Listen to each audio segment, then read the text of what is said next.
choisi la vie, un isolement affectif et une quête de refuge.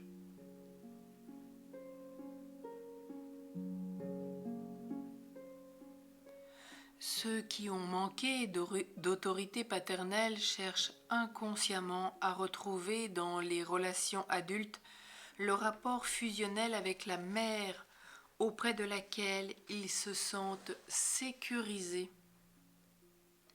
Mais ces pseudo-relations ne débouchent pas sur un engagement profond et durable. Car la tentation narcissique domine. Aussi ces personnes éprouvent-elles de grandes difficultés à fonder un foyer ou à y demeurer fidèles. Ajoutons que si la mère, après s'être approprié l'enfant, dénigre ou prend parti contre le père absent, elle rassemble les conditions pouvant conduire à l'homosexualité.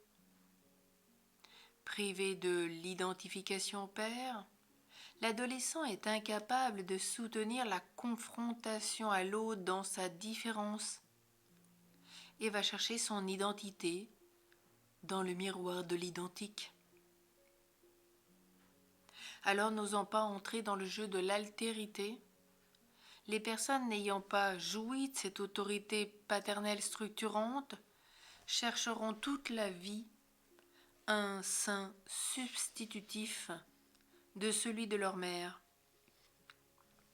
L'imaginaire, les mystiques fusionnels, l'alcool, la drogue, etc. sont autant de refuges dans lesquels l'adolescent puis l'adulte peut chercher à s'abriter pour échapper à l'exigence des relations interpersonnelles auxquelles il n'a pas été initié et qui sont pour lui source de tension, voire d'angoisse. Humiliés par l'inadaptation sociale qu'elles éprouvent douloureusement, ces personnes sont aussi des proies de choix pour les mouvements sectaires dont elles reçoivent une identité d'emprunt et une structure de pensée toute faite. Alors aujourd'hui, au cœur de ce que nous vivons, au cœur de la Sainte Famille, dans ce chemin où nous essayons de nous structurer malgré toutes ces carences, et qu'aujourd'hui nous demandons la guérison à Jésus,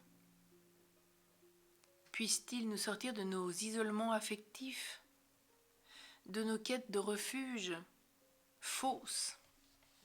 Puissions-nous nous réfugier dans le cœur de Dieu, en Jésus, au cœur de cette sainte famille structurante.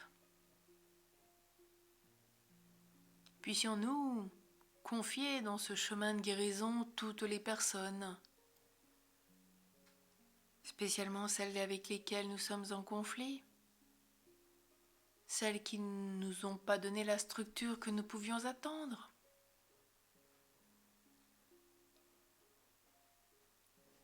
Aujourd'hui, demandons pardon. Si nous ne pouvons pas le faire de vive voix ou si les personnes sont décédées, puissions-nous déjà poser ce pardon dans notre cœur. Là est l'essentiel, avec notre Père du ciel. Puis peut-être dans le temps, avec particulièrement ce Père, avec lequel il nous a été difficile de grandir, de trouver notre identité propre.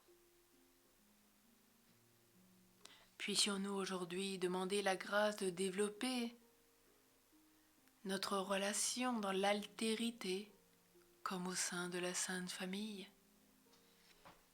et pouvoir renaître à tout jamais.